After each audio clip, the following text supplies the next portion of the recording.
Bienvenue à tous dans cette nouvelle émission Les Potins de Trail, présentée par Ludo Collet en association avec Vertical Sea, acteur majeur de la transformation durable du cadre de vie et de l'école de trail qui a pour slogan le trail pour tous et partout.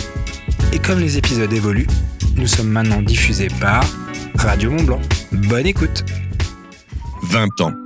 Oui, 20 ans que je sillonne la planète trail francophone. Des rencontres, des fous rires, des galères, des départs en pagaille, des heures sur le terrain, des remises de prix à ne plus en finir, des finishers hors délai, des émotions, des larmes et beaucoup de joie. Des in et surtout des off, des anecdotes, des commérages, des élites, des femmes d'élite, des collègues, des anonymes, les bénévoles, les organisateurs, les chronométreurs, les gars du son, les DJ, les photographes, les journalistes. Bienvenue dans Potins de Trail. Dans ce nouveau Potin de Trail, on a la chance d'être accueilli par un garçon qui vient de marquer l'histoire une nouvelle fois du côté de l'hard rock. Je vous donne des pistes. Forcément, si vous suivez le trail, vous savez de qui je parle.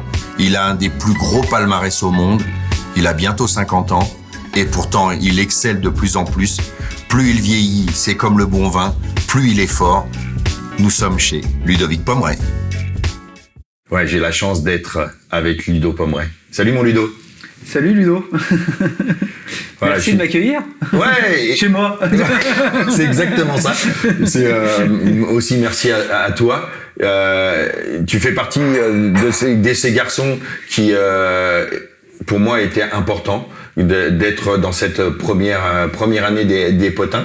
Je l'ai dit juste dans la présentation là. Notre histoire a commencé en 2009, mais avant de parler de 2009.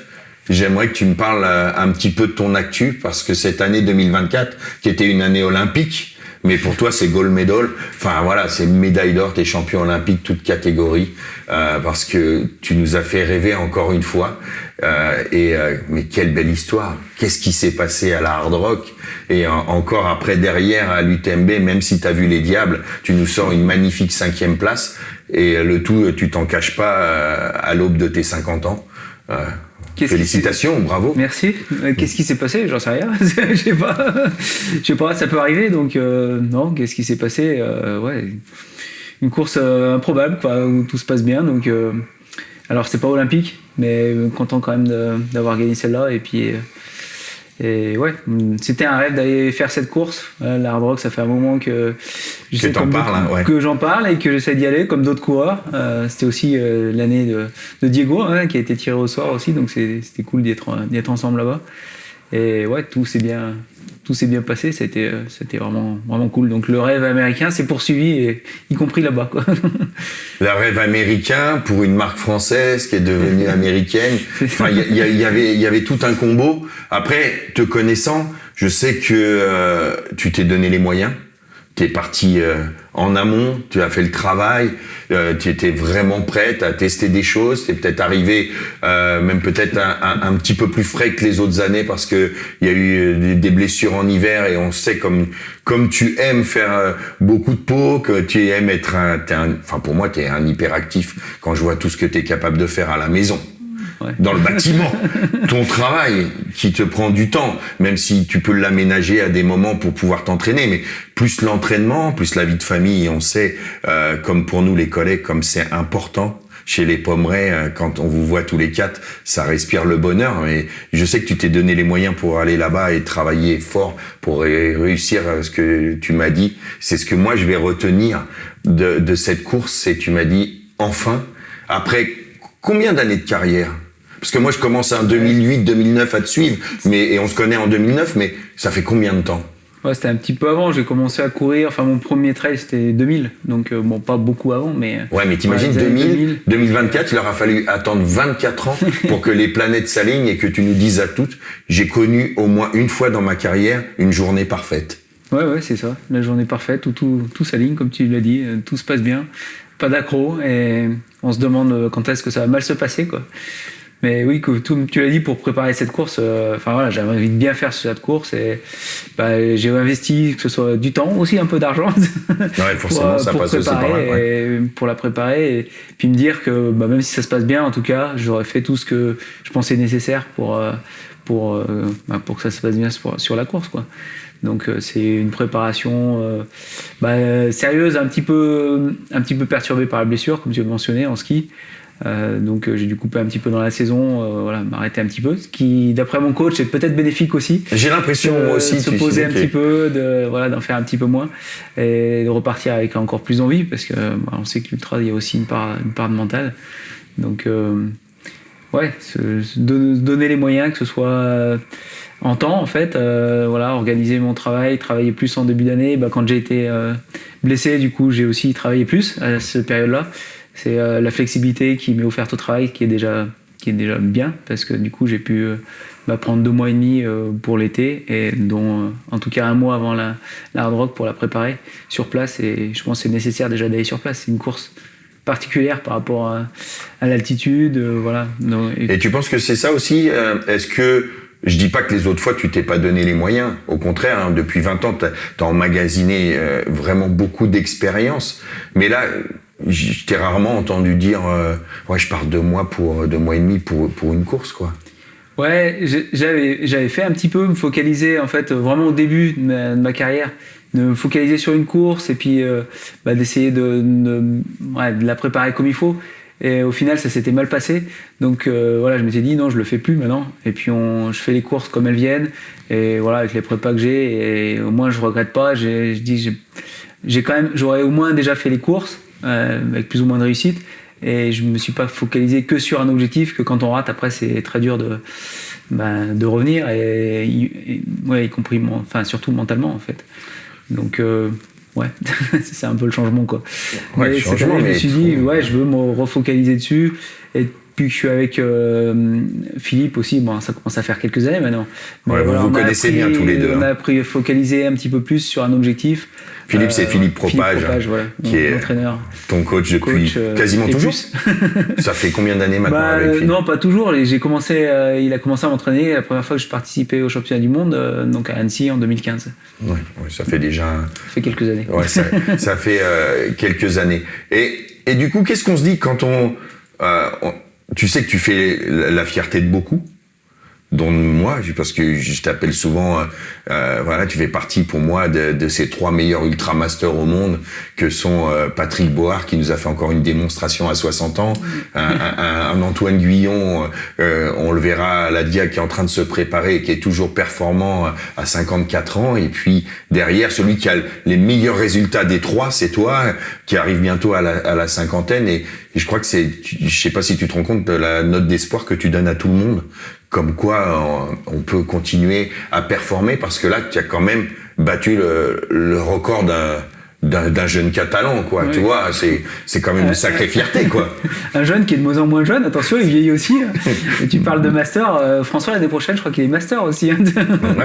Ils sont solides.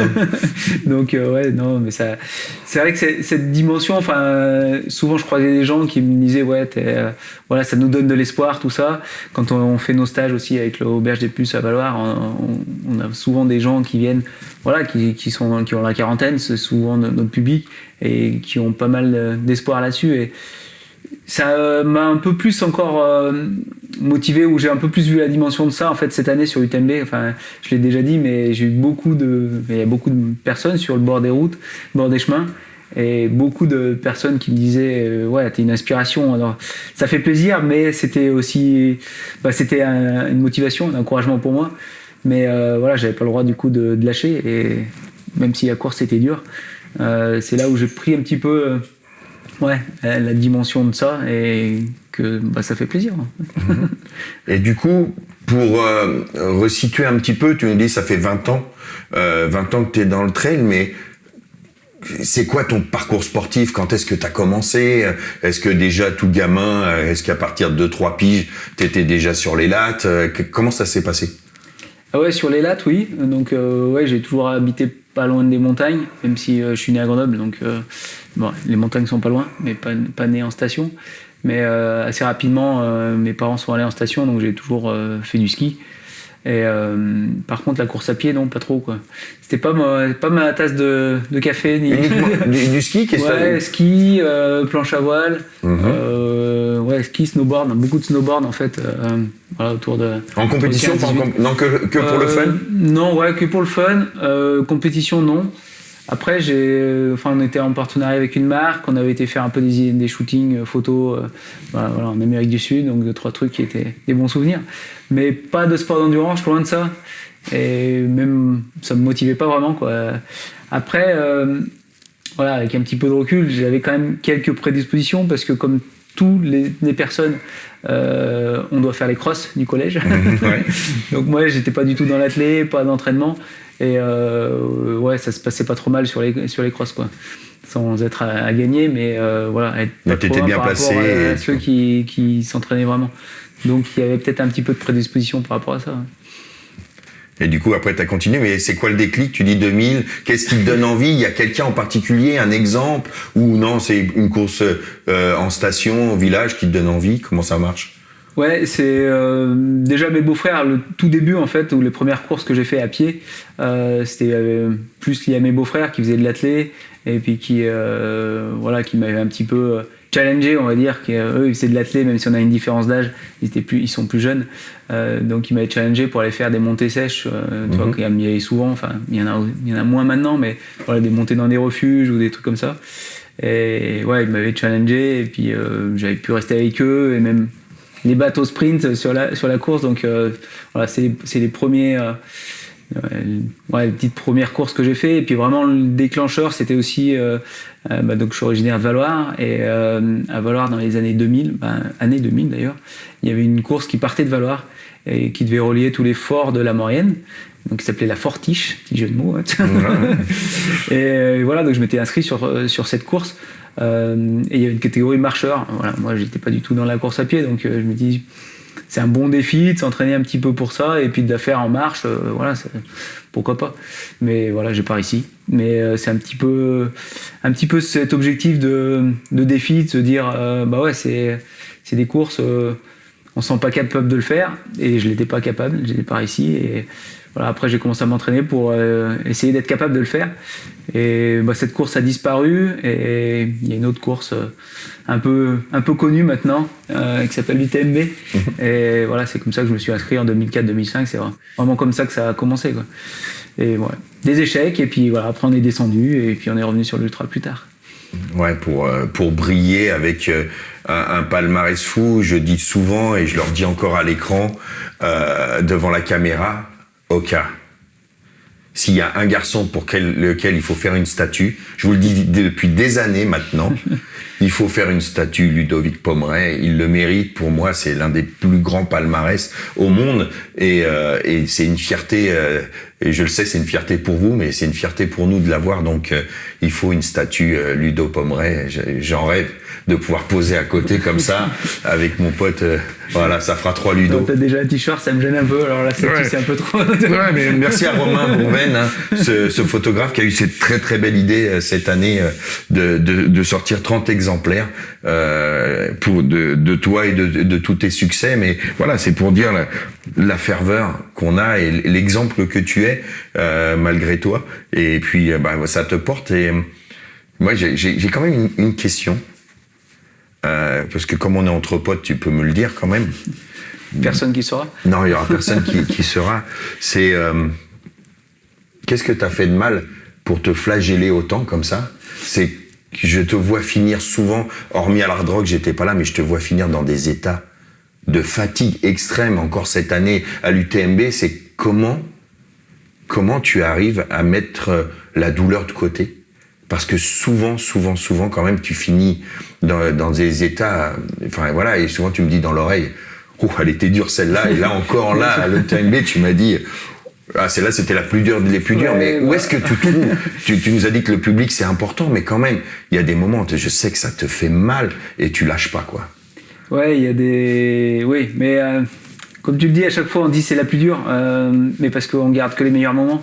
Et c'est ça qui nous pousse aussi à continuer, c'est garder toutes les émotions qu'on peut avoir. Voilà, quand tu tombes sur Ludo, sur une diag, la première fois que tu réussis un ultra et que et que tu t'écroules littéralement, donc c'est toutes les émotions que tu peux avoir à ce moment-là quand tu vas franchir la ligne. Tu as un scénario de course qui est incroyable, comme sur l'UTMB, et ouais, c'est ces émotions-là qu'on a envie de rechercher. Et c'est ce qui me pousse à continuer, et c'est des fois ce qui me pousse aussi à aller chercher plus loin. Mais dans la douleur, dans l'effort aussi. Mais il y a cette douleur quand même, elle est palpable chez toi parce que souvent t'es marqué. Ouais, peut-être que je marque plus que les autres tu aussi. Tu marques plus mais tu le dis aussi que ça fait mal et que tu lâches pas. Mais est-ce que c'est Laura, Léa, est-ce que c'est la famille qui te permet de passer outre cette fatigue, ce mal, pour aller au bout? Il y a plein de ressources en fait. Il y a aussi une petite part de travail. On peut le travailler un petit peu mentalement. Enfin, c'est une part de la préparation mentale, de chercher ce qui va nous motiver et voilà, des choses à laquelle on peut penser justement dans ces moments difficiles. Forcément, la famille, c'en est une. C'est une grosse part en fait. Ils sont toujours là pour l'assistance. Ils sont toujours là. Enfin, même pas que pour l'assistance, c'est au quotidien. Donc c'est sûr que la famille, c'est une grosse motivation, et quand on se retrouve encore sur la ligne cette année, voilà, il y a toujours plein d'émotions, donc c'est des bons moments après et voilà, qu'on partage en famille. Donc ça, c'en est une, mais il y en a pas mal d'autres. Enfin, moi, c'est surtout aussi des personnes qui nous font confiance, aussi mon coach, des partenaires, des personnes qu'on n'a pas envie de décevoir. Et puis voilà, tu disais cette année encore plus particulièrement le public. Quand on te parle de cette inspiration, tu te dis l'inspiration, c'est pas pour s'arrêter, mettre le clignotant, même si c'est pas le meilleur des jours. Et c'est vrai, quand on a connu une course presque parfaite, on a envie que ça se reproduise, mais on sait très bien que ça se reproduit rarement. Donc faut passer au-delà de ces moments difficiles et continuer, et pour justement profiter de ces moments en fait, je sais pas, qui sont un peu hors du temps. Enfin, je sais pas comment les décrire quand on a on a poussé, on est allé chercher les loin, et puis c'est vraiment un soulagement, et puis je sais pas, on a un sentiment de plénitude qui est difficile en fait à retrouver ailleurs en fait que quand on pousse vraiment sur un ultra, quoi. Et puisqu'on on parle de douleur, de moments difficiles, comme ça, est-ce qu'il y a un moment dans ces 20 ans qui est vraiment un mauvais souvenir pour toi? C'est une période, une période plus difficile que les autres. Il y a en 2018 en fait, j'ai une période où j'ai un peu plus de mal à faire les courses. Je les termine pas fort. Enfin voilà, je bâche sur quelques courses où c'est difficile de me motiver en fait. Et justement, je me demande si j'ai encore la motivation pour continuer. Je pense que c'est cette année ou l'année d'avant où Catherine m'avait dit mais faut arrêter, t'es trop vieux. Donc elle me le répète maintenant à chaque fois. Donc c'est cette période-là où justement j'ai pas fait beaucoup de préparation mentale spécifique, mais là j'avais eu une petite discussion avec quelqu'un de mon boulot qui fait aussi de la prépa mentale, donc c'était pour chercher en fait ce qui nous intéresse et ce qu'on vient chercher sur les courses, quoi. Et donc tu l'as trouvé, ce que tu venais chercher? Ce que je viens chercher, c'est ça, et j'ai surtout peur de m'arrêter. J'ai peur que ça me manque après. L'ambiance de course, ces émotions d'après-course, les parties de préparation aussi, et les moments qu'on passe avant ensemble. Donc quand on fait une reco avec Arthur, avec des copains, Arthur, Greg, Diego, c'est des copains, on fait souvent des recos ensemble, et c'est tout ça qu'on n'a pas envie qui s'arrête, quoi. Donc du coup, à aucun moment, et au vu de la saison que tu viens de faire, c'est souvent on dit, c'est pareil pour moi, c'est une discussion que j'ai eue aussi avec Pierre Lemarchal dans un des potins, savoir partir au bon moment. Est-ce que toi t'y penses, qu'il y a un moment il faudra arrêter, ou non, ça sera je vais continuer, et comme Dawa par exemple, qui même s'il performe plus au plus haut niveau, se fait plaisir sur les courses et à discuter aussi au ravitaillement avec les bénévoles et à prendre un peu plus de temps sur le terrain? Ouais, pour l'instant, comme je te dis, je me vois pas arrêter. Physiquement, il y a toujours des petits problèmes, des petites douleurs, et puis il y en a peut-être de plus en plus, mais bon, voilà, c'est... Oui, mais ça, c'est peut-être dû aussi à l'âge et au fait que tu tires sur la machine, c'est quoi. qu'on est toujours vivant aussi, quoi. C'est ça. Quand il n'y a plus de douleur, c'est pas bon. Donc, c'est sûr. non, ouais, je sais pas. Voilà, on me pose souvent la question. Moi, j'ai pas mis de date de péremption. Et puis, pour l'instant, j'ai encore toujours envie de faire des courses pour la performance. Je peux plus que performer, entre guillemets, sur des courses qui sont assez longues. Sur les formats courts, ça devient quand même très difficile d'être au contact, quoi. Donc, moi qui y ai quand même. Ouais, sur des courses courtes, non, ça devient quand même dur. Mais voilà, pour l'instant, j'ai envie quand même de garder cet aspect performance. Après, je sais pas, j'aime bien aussi dans les courses la partie voyage, découverte. Donc aller aussi voir, profiter des courses pour aller dans d'autres pays. Aller à Rodrigue, passer des bons moments en dehors des courses aussi, faire une course, mais passer des bons moments après. Exactement. Et du coup, tu parles de bons moments, alors t'en as peut-être beaucoup, mais tes moments les plus forts, tes meilleurs moments dans le sport. C'est pas forcément en trail, en ultra, mais comme tu dis, t'aimes aussi faire de la peau. Mais est-ce qu'il y a comme ça un moment fort qui ressort de toute ta carrière? Non, un moment fort, oui, le plus fort, ça reste quand même l'UTMB, parce que justement, par rapport à cette course, ce déroulé de course, avec des hauts, des très bas, et puis on rappelle que tu es à 52e au classement au plus loin, je crois, avant de faire une remontada de malade mental. À pratiquement 1 heure, donc c'est sûr que c'était la course où il y a eu plus d'émotions, et ça restera mon meilleur souvenir de course, mais la Diag, même ma première Diag, c'est un de mes meilleurs souvenirs. Voilà, après, victoire partagée avec Daniel aussi. Mais, quel phénomène, ce Dany. La première fois que j'arrive sur la Diag, c'est un truc qui est assez dingue, quoi. Même si au final mes filles étaient très déçues parce qu'elles voyaient tout le monde partir, parce que j'étais 20 minutes après le premier, donc tout le monde partait après le premier, donc... Ouais, du coup on va révéler un petit peu, moi ça fait partie des souvenirs avec toi. 2016, j'en parle avec Sébastien Cornette dans le premier épisode de Potin. Pour ceux qui ne l'ont pas vu, n'hésitez pas à les revoir, vous comprendrez la référence, mais j'avais parié avec Didier Curdy que tu allais gagner l'UTMB, alors parce que je te trouvais très en forme cette année-là, et personne voulait me croire, et du coup j'ai gagné une bouteille de champagne. J'ai même un journaliste de France Bleu qui s'est trompé dans l'emballement et qui a annoncé que j'avais gagné l'UTMB, ce qui était assez risible, quand on connaît le potentiel du garçon, et puis il y a ce grand moment qui nous fait nous rencontrer en 2009, où j'étais venu pour Sébastien Chéniaud, et lui abandonne.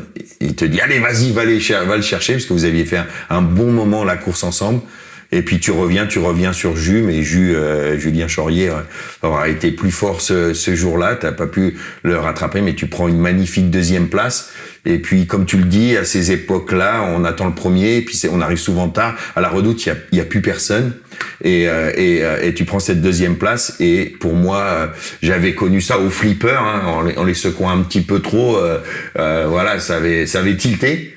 Et toi, tu tiltes dans les bras de Céline, et t'as tes 2 filles qui sont toutes petites encore, et c'est mon premier chaos technique, j'apprends, et toi t'es allongé par terre, et t'as les yeux révulsés, et les secours, on n'arrive pas à trouver les secours à l'époque, on galère, et toi t'es comme ça, et c'est vrai que ça nous met un gros coup avec Céline, on panique un petit peu, parce que maintenant j'en ai vu beaucoup. Je sais que on relève les jambes, on respire, et puis ça revient, mais c'est assez courant chez les coureurs. Mais il s'est passé quelque chose ce jour-là avec Céline, avec tes filles, toi qui étais complètement éclaté, qui fait que il y a un feeling qui est passé, et on s'est plus jamais quitté. Et ça part d'un chaos, quoi. Ouais, mais c'est ça, la première fois qu'on s'est vu là-bas, et j'ai appris aussi à plus reproduire ces chaos. Ouais. Donc après la course, faut continuer à s'alimenter, parce que là-bas c'est un peu particulier si on a les interviews tout de suite après. Et puis c'était ça en fait, une baisse de tension, hypo, un petit tout. Donc, mais on a quand même fait la Redoute en long et en large pour à l'époque trouver les Moi je me souviens pas de tout. Ouais, toi tu te souviens pas de tout, mais je peux te dire que Céline en menait pas large, et moi non plus. Même si après t'es revenu assez vite quand même. Et puis. Il y a d'autres fois à la Réunion, je me souviens pas de tout, mais c'est pour d'autres raisons. Mais oui, mais ça, voilà. Ça c'est aussi, ça fait partie de ce que j'aime en toi. C'est tu sais faire, on en a parlé, tu sais faire le métier, mais tu rechignes pas à prendre un verre et tu sais faire la fête. Quand tu fais la fête, tu sais aussi la faire en nos limites. Ouais, je fais pas souvent, heureusement. Non, bien sûr que tu le fais pas souvent parce que tu restes un athlète, mais tu sais le faire.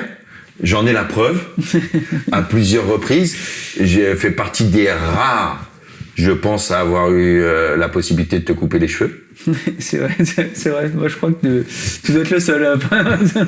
Ce qui était un pari reste un pari.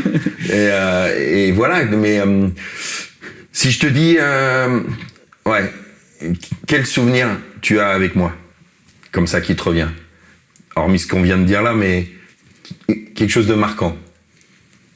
Non, je pense que je vais revenir sur l'arrivée de l'UTMB, puisque t'étais là, t'es toujours là. Mais ouais. Non, après, ouais, le premier souvenir, ça reste quand même la Diag. C'est vrai que je te connaissais pas. T'avais pas non plus cette aura que t'as maintenant. La voix du trail, t'avais pas la voix du. T'étais pas encore la voix du trail. Non, j'étais pas la voix du trail. Donc non, c'est ces souvenirs. Et puis, je pense que tout le monde a envie aussi que tu sois là à l'arrivée. Hein, il y a le chat qui a envie d'être là aussi. Non, mais ça fait partie, je pense. Je sais que quand Céline, elle a fait une des courses de UTMB ou même la Diag, elle a dit, voilà, elle attendait aussi que tu sois à l'arrivée. Et puis, voilà, c'est un moment particulier. Donc, voilà, on aime bien quand tu es là. Et puis, on aime bien aussi partager d'autres choses. Ouais, c'est sûr. En dehors des courses. Et si je peux être là, alors je sais que les gens vont écouter, ils vont dire il y en a. Ouais, mais des fois tu peux pas être là tout le temps parce qu'il faut que tu te ménages aussi un petit peu, quoi. J'ai une pensée pour une autre Céline Claverie, pour dévoiler l'arrière du décor quand elle a fait sa CCC là cette année. Eric m'a appelé, elle m'a dit elle est là dans 1h30. Et je lui ai dit, dès qu'il y a un ravito, passe là moi, je pourrais pas être sur la ligne d'arrivée. Il me reste encore quelques heures à dormir et je peux pas l'accueillir. Elle l'a très très bien compris au téléphone et je l'ai accueilli au téléphone. Et il fallait que je me repose encore parce que c'est des semaines intenses pour moi et j'essaye de faire attention. Et c'est vrai que c'est pas toujours, voilà, je peux pas toujours accueillir. J'ai eu la chance d'accueillir Céline, mais je pense que j'en parlerai avec elle dans un potin. Et moi, il y a deux choses qui me marquent très fort parce que t'as ce tempérament et tu assumes qui tu es et ce que tu fais et une fois sur un interview, je sais pas si tu te rappelles sur la ligne, moi bêtement je te dis dans l'oreille n'oublie pas les partenaires, la famille et tout ça parce que je pense que t'es fatigué et toi tu prends le micro et tu dis oui je te lance et oui t'as pas quelqu'un à remercier et toi tu me dis non mais c'est toi qui m'as dit de le dire. Le tac au tac de Ludo Pommeret devant des millions de spectateurs. Millions au moins, c'est trail là. Si, non mais on est quand même beaucoup suivi sur le live. Il y a ces questions là et c'est ça que j'aime en toi où comme il y a un protocole, on parlait de Catherine, il y a eu longtemps un protocole où Catherine devait être la première à accueillir, à donner la veste, à faire une bise ou pas et toi je me souviens d'une fois où c'était très marquant où même avant tes filles t'es venu me prendre dans les bras en me disant on s'en fout du protocole et t'assumes et moi c'est des choses qui m'ont touché forcément et pour lesquelles je vais garder des souvenirs à vie et ces contacts là, ces câlins là, à ces moments là ils sont incroyables quoi. Mais t'as plein de câlins avec plein d'autres coureurs aussi, donc. Oui, bien sûr. Mais chacun avec une histoire différente. Ouais. Je fais le distinguo entre tous. Bien sûr et je vais faire des câlins avec des anonymes qui le méritent. Et même là, encore il y a 15 jours, j'ai un coureur qui m'a demandé, je pourrais avoir un câlin de Ludovic Collet. Alors bien sûr que je lui ai fait. Tu vois, c'est avec plaisir, mais chaque câlin a son histoire, quoi, tu vois, et ils n'ont pas la même profondeur. Enfin, c'est pas une question de profondeur, c'est une question d'histoire, de vécu avec les gens, et voilà. Et pour moi, tu vois, j'ai suivi la course de loin aux États-Unis, et comme beaucoup de gens, on était comme des dingues, quoi. Tu vois. Oui. Ouais, alors il n'y avait pas de Ludo à l'arrivée. Hein, mais c'est ce qui fait aussi le charme de l'hard rock, je crois. Oui, c'est vraiment différent par rapport à ça, parce qu'on arrive. Ah, voilà, il y a peut-être 20-30 personnes sur la ligne, quoi. Il n'y a pas de speaker, il n'y a pas de sono. c'est un petit peu différent, mais ouais, c'est vrai qu'un Ludo sur la ligne, deux Ludo du coup, c'est pas mal aussi sur la ligne. Ouais. Et on a déjà fait 3 à la diagonale.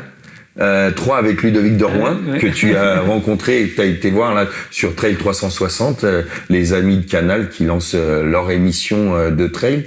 Et du coup, ça faisait 1, 2, 3, c'était assez drôle. Et puis, j'ai la chance d'avoir aussi un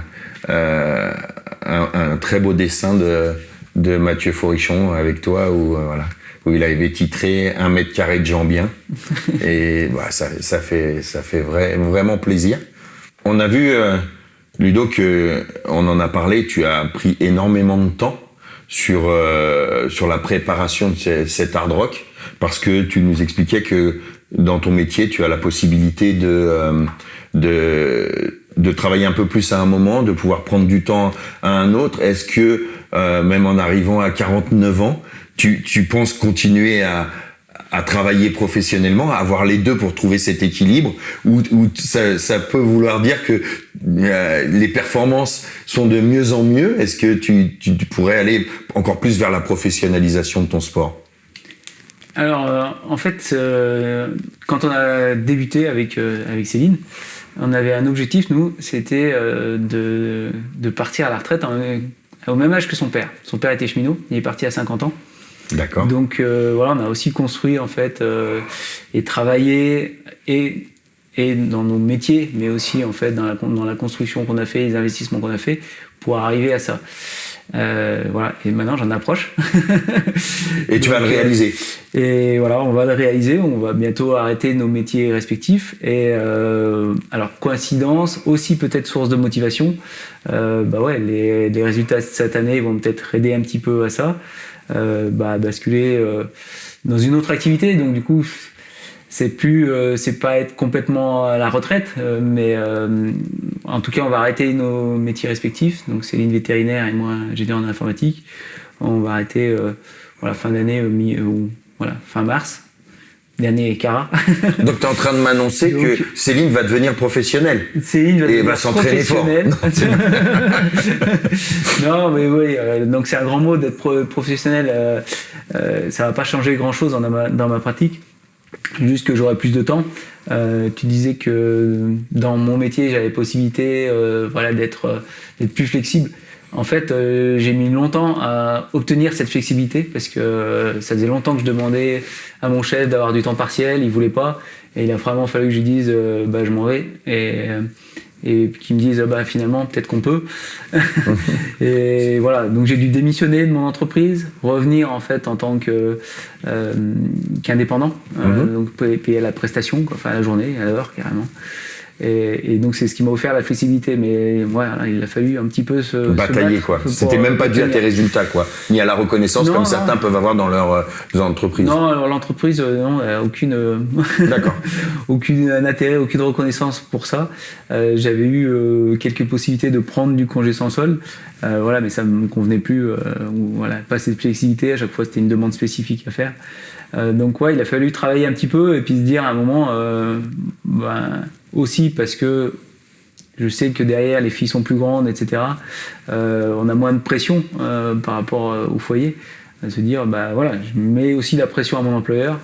Je dis s'il veut pas me donner le temps partiel, je m'en vais, et c'est là que ça a un petit peu déclenché. Et le fait de se dire je vais être professionnel, parce qu'au final ça sera ma seule source de revenus après. C'est plutôt marrant parce que c'est vrai que quand on dit normalement c'est plutôt quelque chose qu'on va faire jeune. Moi j'ai plutôt vu ça à l'envers, parce que même si peut-être quand ça a commencé à marcher il y a déjà quelques années, j'aurais peut-être pu plus dédié à la pratique, être plus professionnel. Je trouvais ça trop risqué par rapport justement à la famille, charge de famille, aux accidents.